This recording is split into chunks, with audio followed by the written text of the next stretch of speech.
Commander Park Jin-ho had been working the night shift at Deep Space Station Omega-7 for 3 years. He thought he'd seen everything the universe could throw at them. Boy, was he wrong.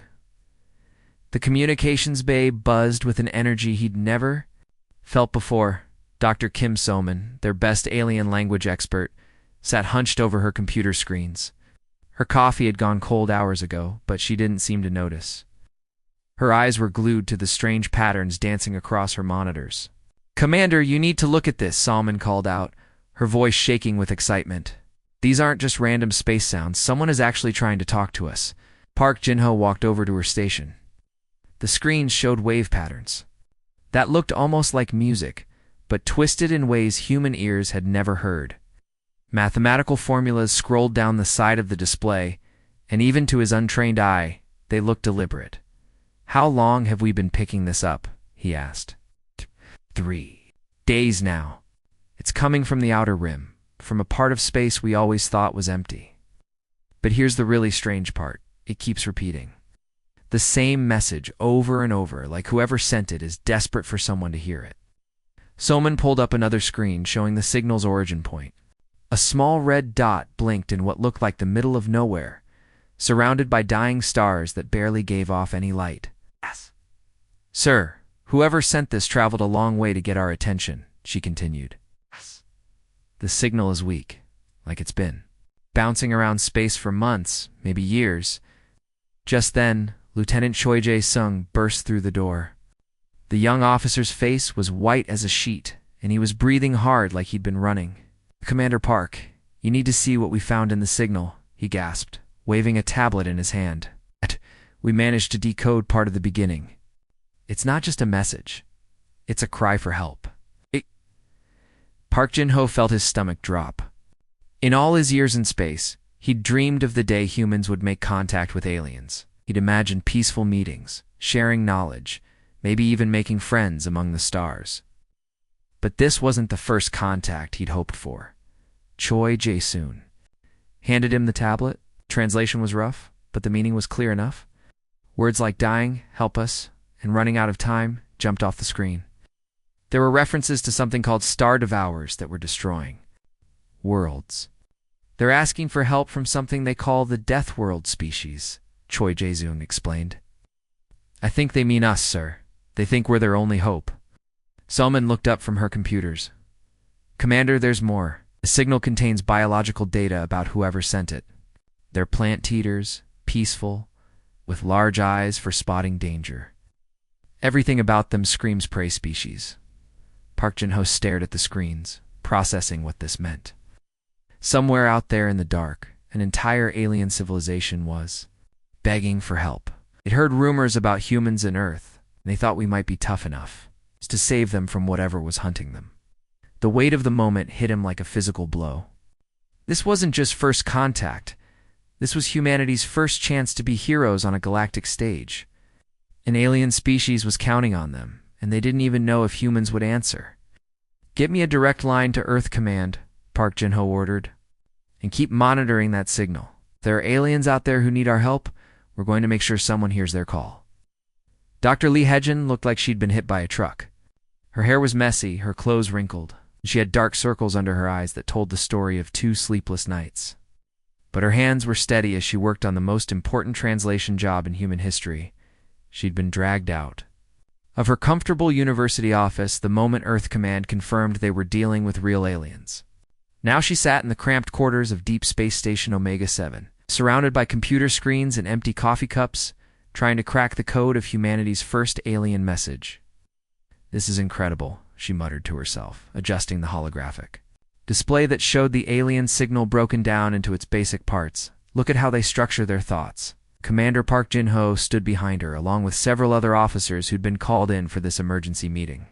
Major Yoon Tae-ho from Earth Defense Force Intelligence was taking notes on everything Dr. Lee said. "What can you tell us about them?" Commander Park asked. Dr. Lee rubbed her tired eyes and pointed to different sections of the hologram. "Everything about their language tells me they're prey animals. See how they approach every topic? They never make direct demands. They ask permission. They apologize before making requests. Even their sentence structure shows they're used to being careful. around predators. She manipulated the display, highlighting different parts of the message. But here's what's really interesting. They're incredibly intelligent. The math they use to encode their message is more advanced than anything we've developed. Aren't primitive aliens begging for scraps? These are sophisticated beings who are absolutely terrified. Major Yoon leaned forward in his chair. Terrified of what, exactly? They call them the Star Devourers, Dr. Lee said, her voice dropping to almost a whisper. From what I can piece together, it's another alien species that's been wiping out entire worlds.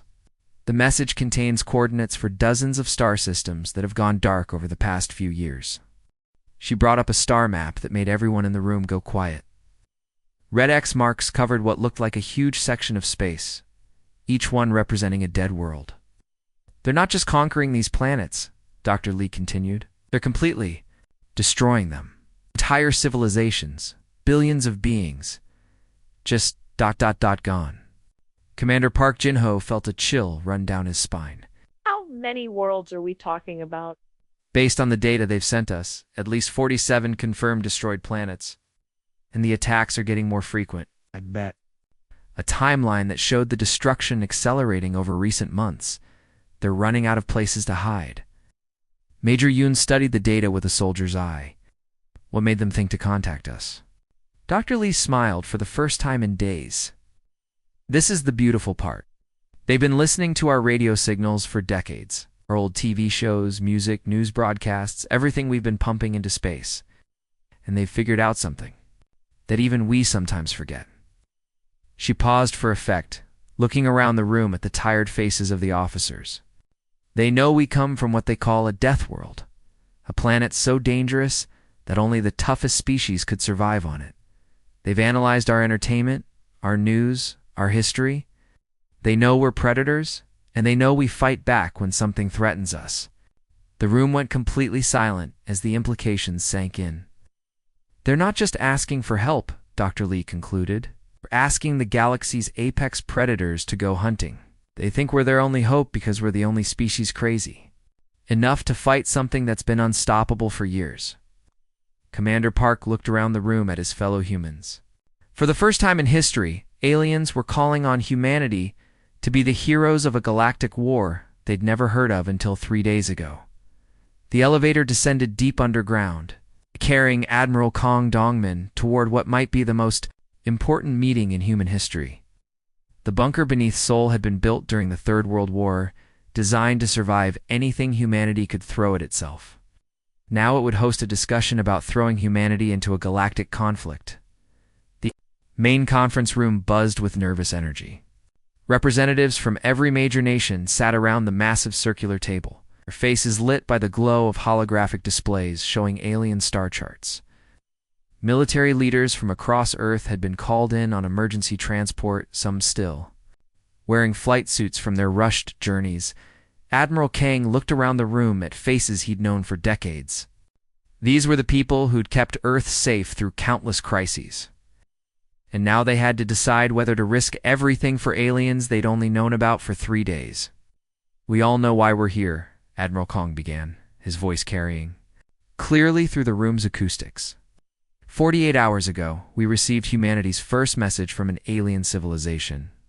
It wasn't a greeting. It was a desperate call for help. The main display showed Dr. Lee's translation of the alien message, along with the horrifying star charts marking destroyed worlds. Several representatives shifted uncomfortably in their seats as they processed the scale of destruction. The question before us is simple, Admiral Kang continued. Do we answer their call, knowing it means revealing Earth's location to hostile forces we know nothing about? President Chen Wei of the Pacific Alliance was the first to speak. Admiral, with respect, how can we make this decision with so little information? We don't know how strong these Star Devourers are, or what technology they possess. Captain Nam Yuzhin stood up from her seat near the back. The Space Marine officer looked every inch the warrior, even in the formal setting of the council chamber. Sir, may I speak freely? Admiral Kang nodded. I've been listening to this debate for 2 hours, and I keep hearing the same question. What's the risk to us? Captain Nam's voice carried the frustration of a soldier. But nobody's asking the right question. What kind of people are we if we have the power to help, and we choose to do nothing?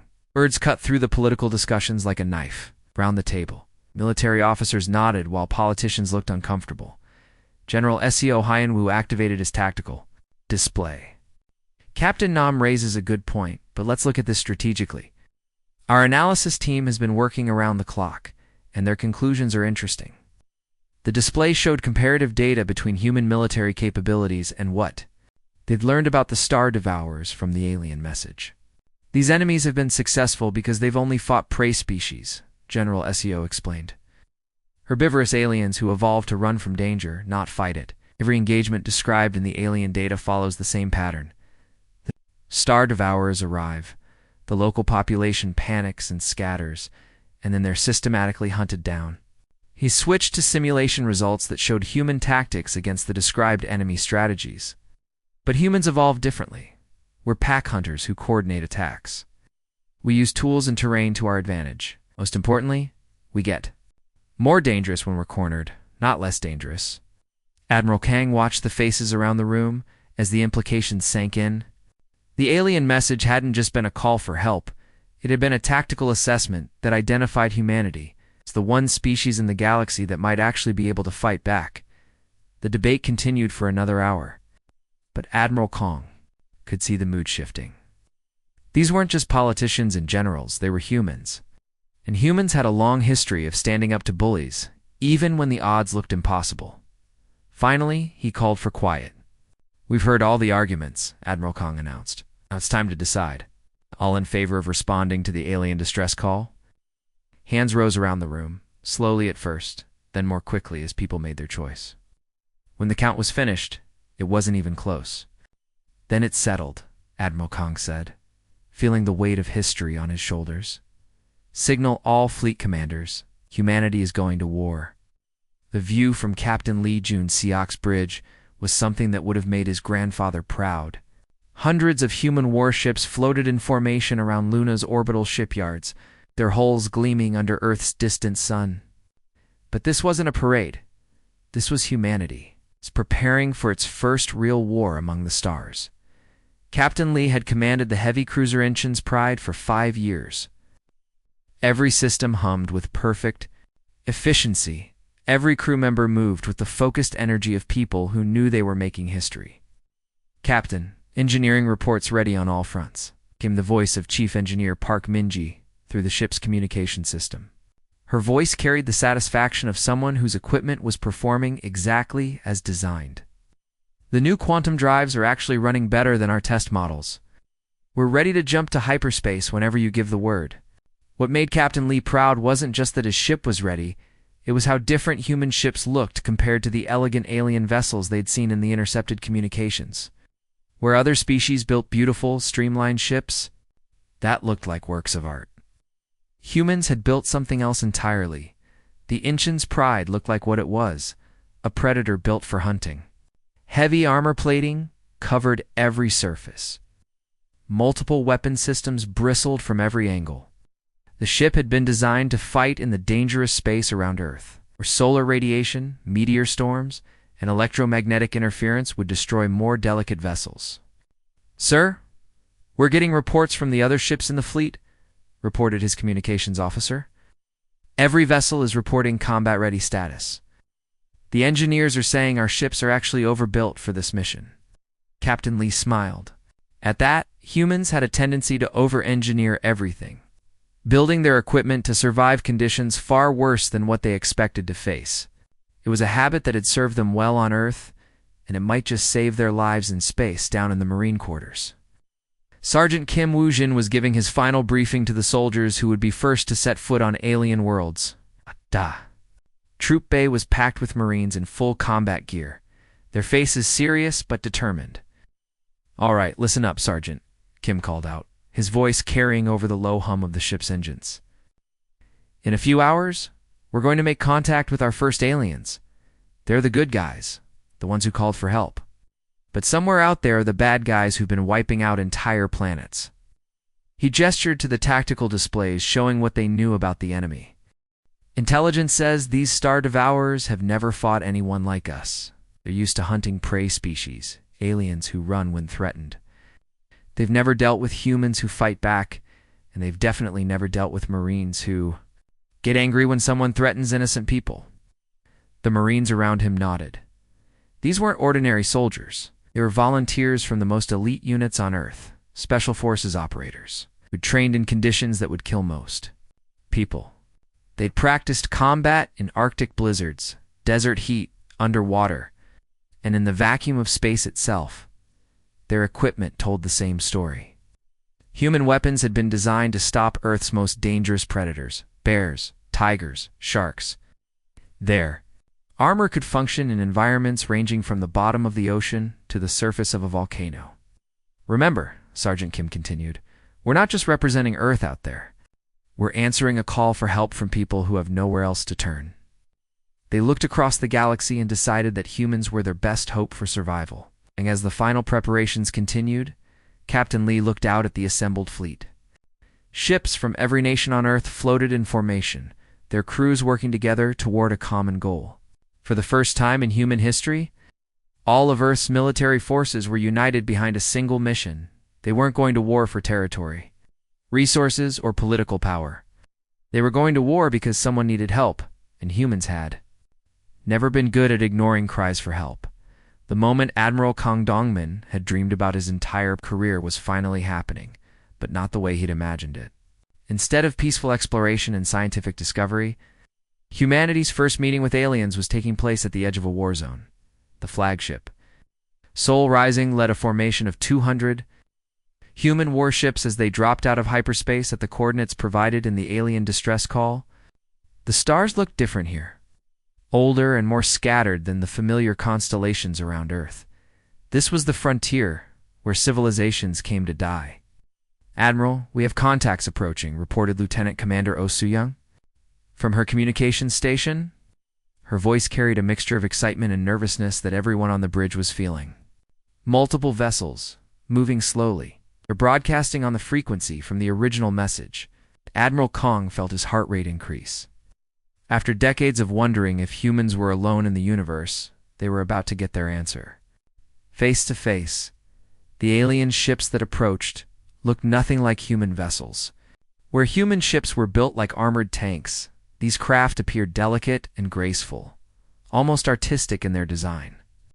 They moved with the cautious approach of animals that had learned to be afraid of everything. Sir, we're receiving a transmission, Oh Soo-young announced. They're using the translation protocols Dr. Lee developed. You should be able to understand them. The main screen flickered and then cleared, revealing something that made everyone on the bridge go silent. The first alien face humanity had ever seen looked back at them through the screen. The creature was tall and elegant, with features that reminded Admiral Kang of a deer or gazelle. Large dark eyes dominated its face, positioned on the sides of its head for maximum peripheral vision.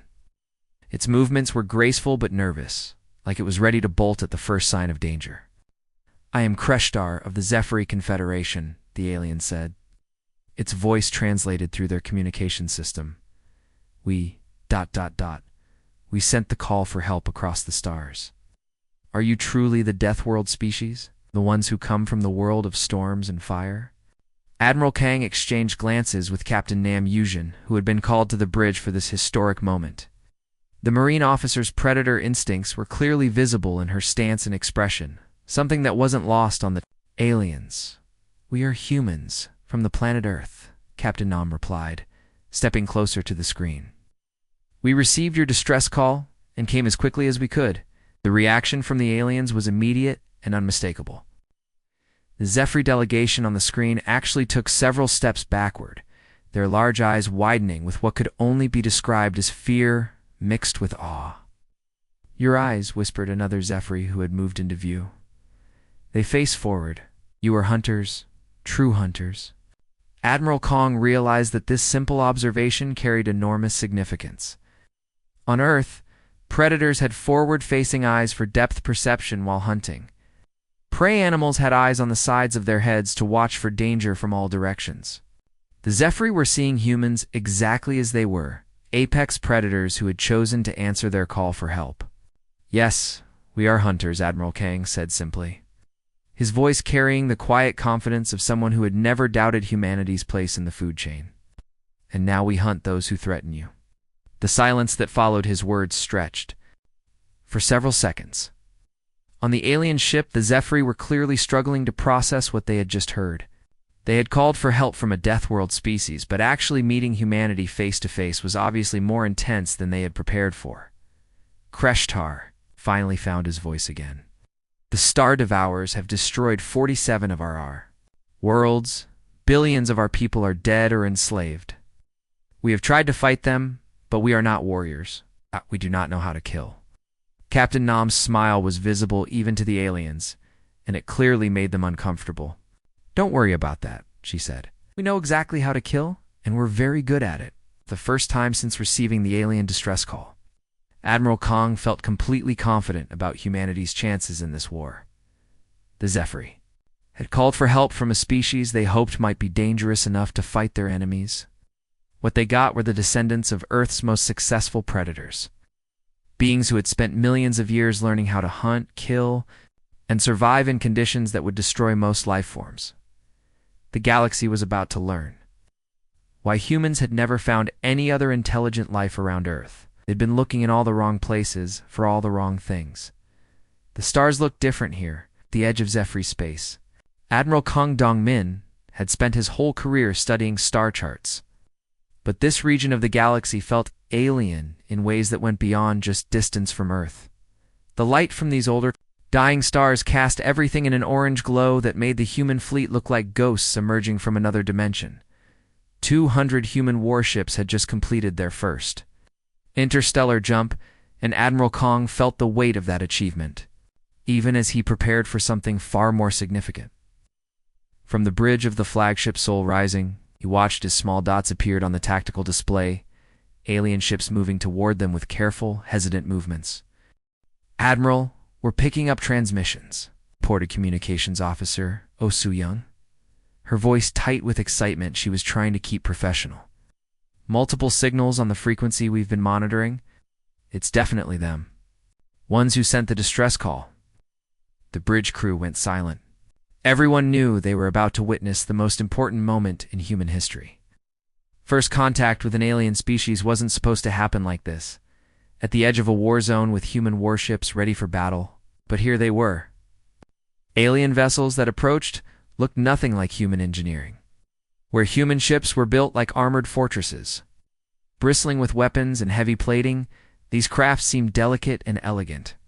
They moved like nervous birds, ready to flee at the first sign of danger. "Sir, incoming transmission," Oh Soo-young announced. "They're using the translation system Dr. Lee developed. We should be able to understand them perfectly." Admiral Kong straightened his uniform and nodded. "Put them on screen." The main display flickered, and suddenly they were looking at the first alien face humanity had ever seen. The creature that appeared before them was tall and graceful, with features that immediately reminded Admiral Kong of a gazelle or deer.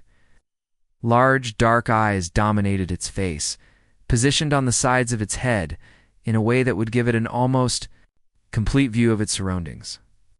"I am Kreshtar of the Zephyri Confederation," the alien said, its voice carrying through their translation system with a musical quality that sounded beautiful but nervous. "We sent the call for help that traveled across the void between stars. Are you truly the Deathworld species? The ones who survived the world of storms and fire?" Captain Nam Yujin had been called to the bridge specifically for this moment. The Marine officer stepped forward, and Admiral Kong immediately noticed how the alien's eyes tracked her movement. There was something in the way the Zephyri watched. Her that spoke of millions of years of evolution spent watching for predators. "We are humans from the planet Earth," Captain Nam replied, her voice carrying the quiet confidence of someone who had never questioned her place at the top of the food chain. "We received your distress call and came as quickly as we could." The reaction was immediate and impossible to misinterpret. The Zephyri delegation on the screen actually took several steps backward, their large eyes widening in what could only be described as instinctive fear mixed with desperate hope. Another Zephyri moved into view behind Kreshtar, and Admiral Kang heard it whisper something that made his blood run cold with understanding. Your eyes, the second alien said, its voice barely audible through the translation system. They face forward. You are hunters, true hunters. Admiral Kang realized that. This simple observation carried enormous weight. Every human on the bridge had forward-facing eyes, a trait that had evolved for depth perception during hunting. The Zephyri, like prey animals on Earth, had eyes positioned to watch for danger from all directions.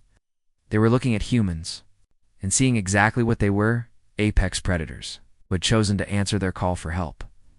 The bridge was completely silent, as everyone processed the implications. The aliens hadn't just called for help from any advanced species.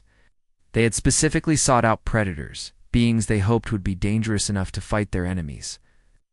Yes, Admiral Kang said simply, his voice carrying the quiet certainty of someone who had never doubted humanity's ability to survive and thrive in a hostile universe.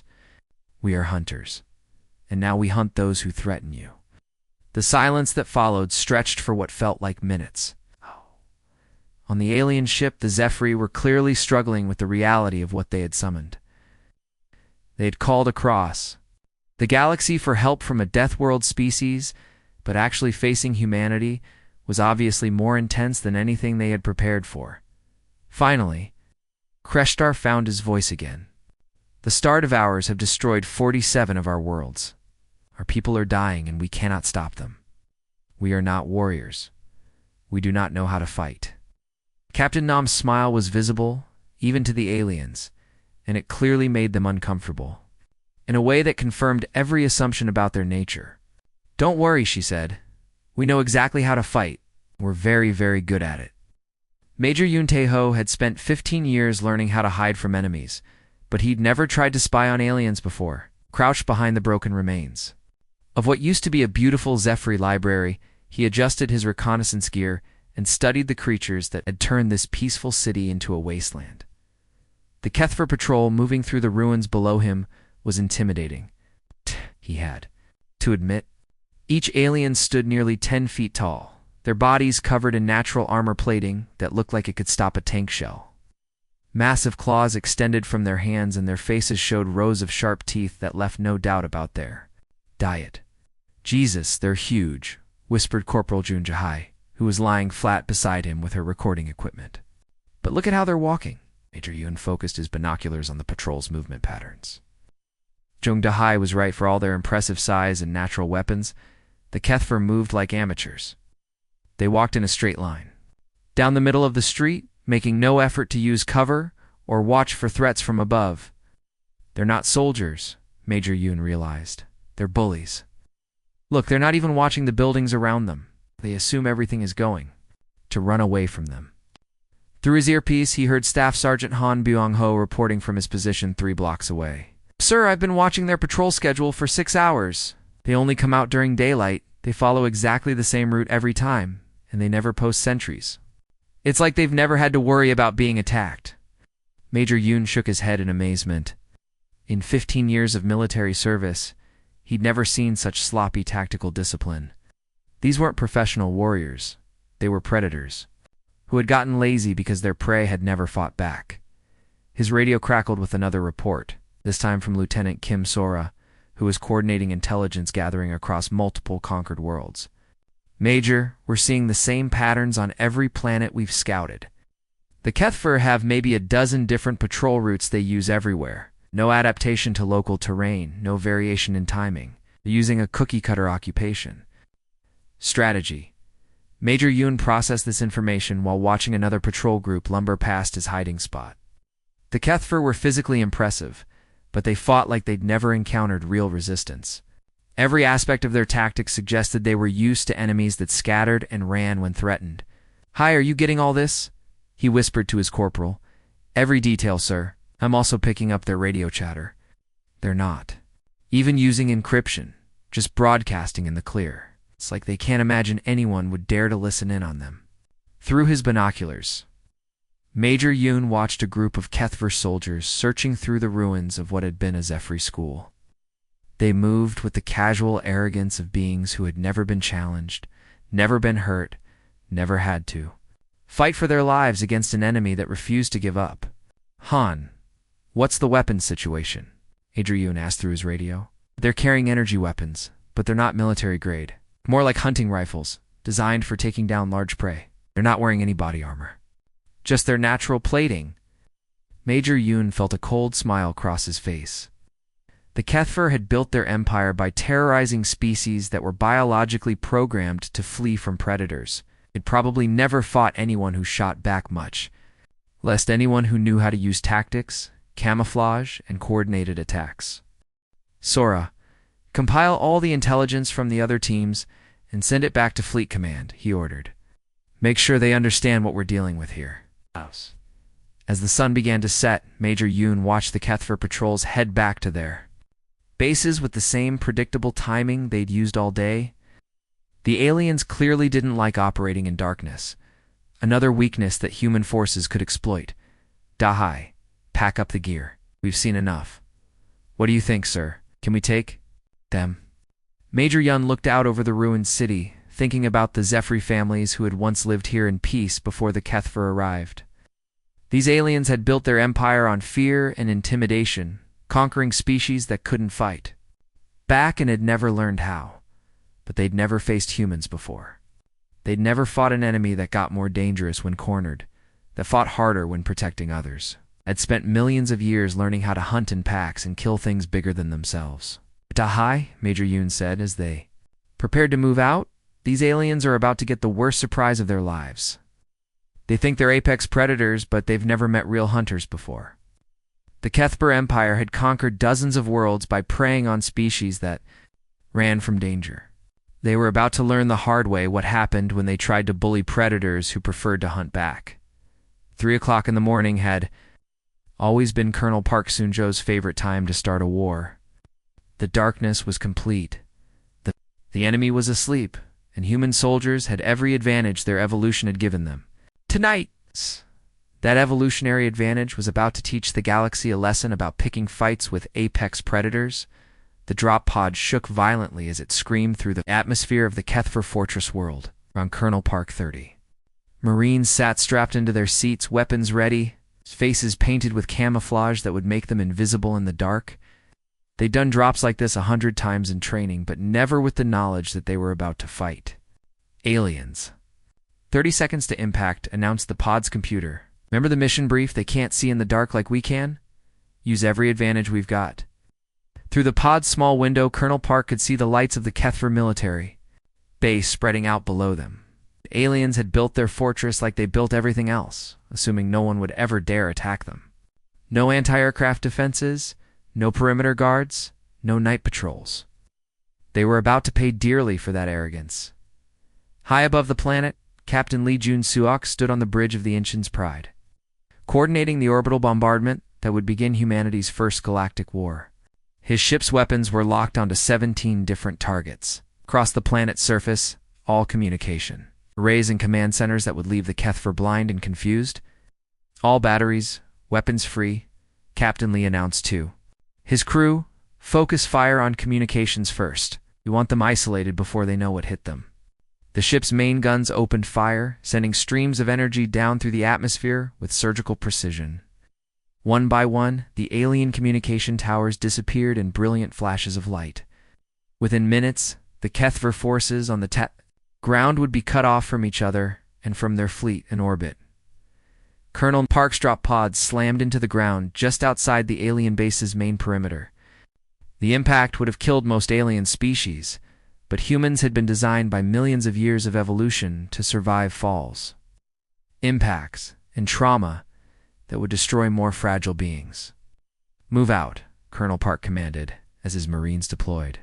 From their pods, night vision on, sound discipline in effect. Remember, we're not just fighting for Earth tonight. We're fighting for every species these bastards have terrorized. Sergeant Kim Woo-jin led his squad through the alien installation like ghosts. The Kethfer had never needed to develop good night vision. They were ambush predators who hunted during the day. Their thermal sensors couldn't track humans properly. Their motion detectors were useless against soldiers who knew how to move without making a sound. The first Kethfer patrol they encountered never knew what hit them. The aliens were stumbling, around in the dark, calling out to each other in panic. When Sergeant Kim's squad opened fire from 3 different directions simultaneously, the aliens were down before they could even figure out where the attacks were coming from. "This is too easy," whispered Private Yoon Minho as they moved deeper into the base. "It's like they've never fought anyone who could actually fight back." When they encountered their first real resistance, a group of HFY warriors, each one 10 feet tall and armed with energy weapons, came charging around a corner directly toward their position. Private Yoon had been trained to expect enemies, to run away when they saw humans, not charge straight at them. "Contact front."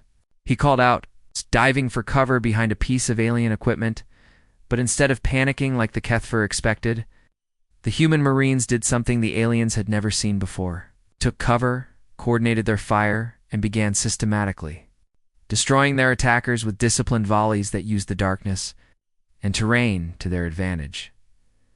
The psychological impact on the HFY was devastating.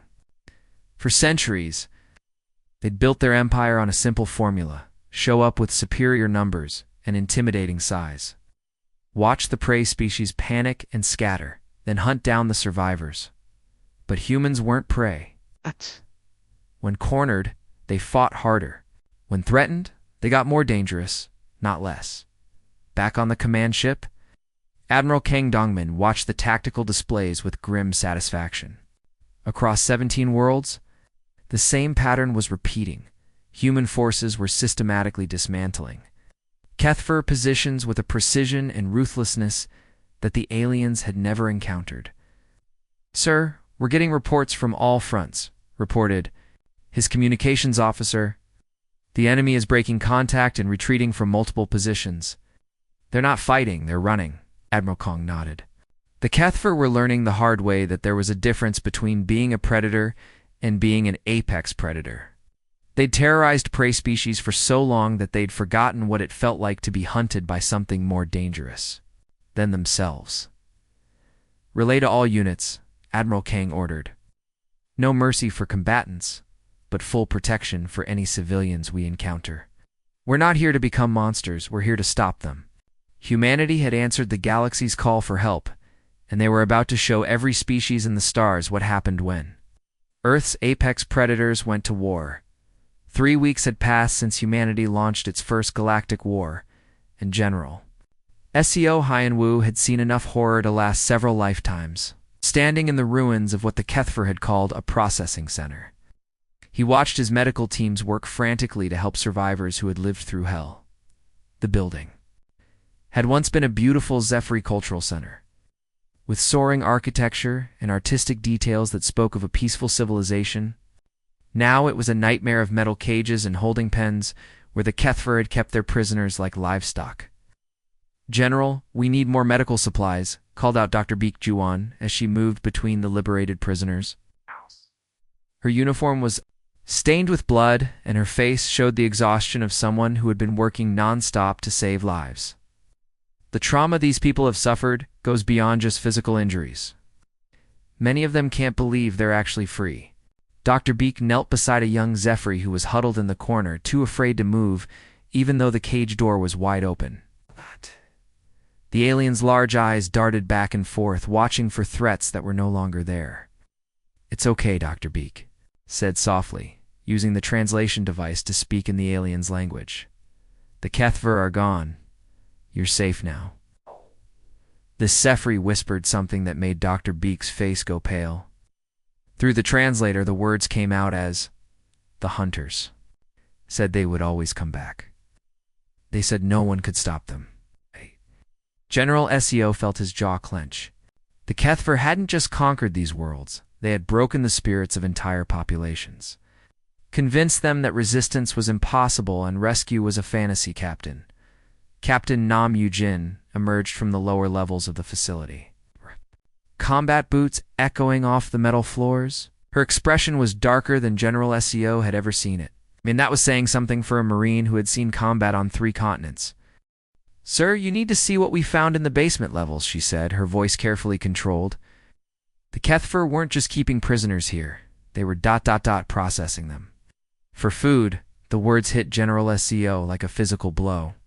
He'd known the Kethfer were predators.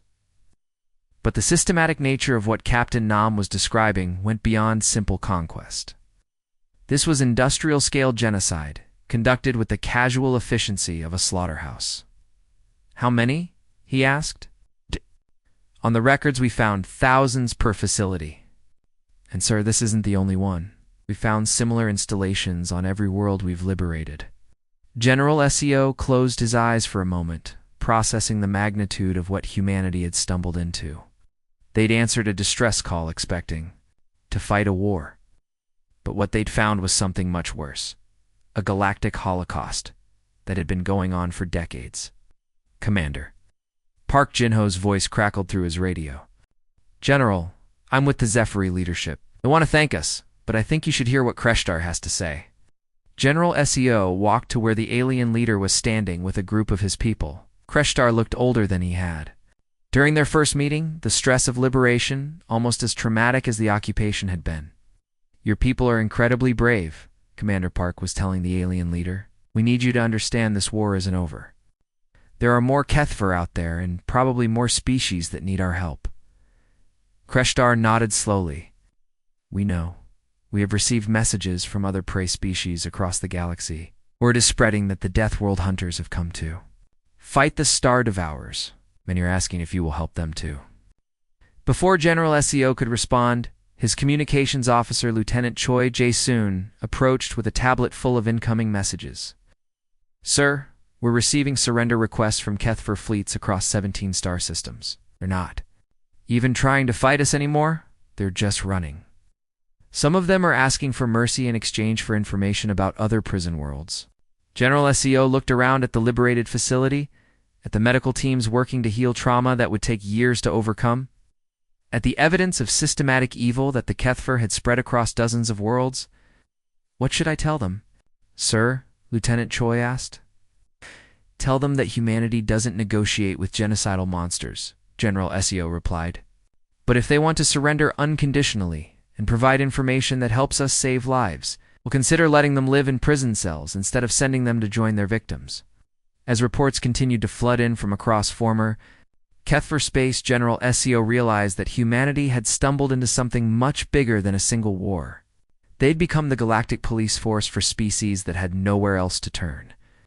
The apex predators who chose to hunt monsters instead of innocents.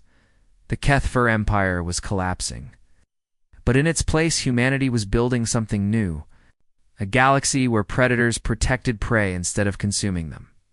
6 months ago, Admiral Kung Dongmin had been sitting in an underground bunker in Seoul, debating whether humanity should risk everything to help an alien species they'd never met. Now he stood in the gleaming halls of the Seoul Embassy on the Zephyri homeworld, watching representatives from 43 different species file into the Grand Assembly Hall. The embassy itself was a marvel of combined human and alien engineering. The Zephyri had insisted on building it in their capital city. They designed it to accommodate the biological needs of dozens of different species. The main assembly hall had adjustable lighting, atmosphere controls, even gravity fields that could be modified for the comfort of various delegates. Admiral Kong straightened his dress uniform as he watched the alien representatives take their seats. Some he recognized from intelligence briefings, peaceful, herbivorous species like the Zephyri who had suffered under Kethfer occupation. Others were completely new to him. Predator species who had remained neutral during the war, but were now curious about the humans who had upset the galactic balance of power.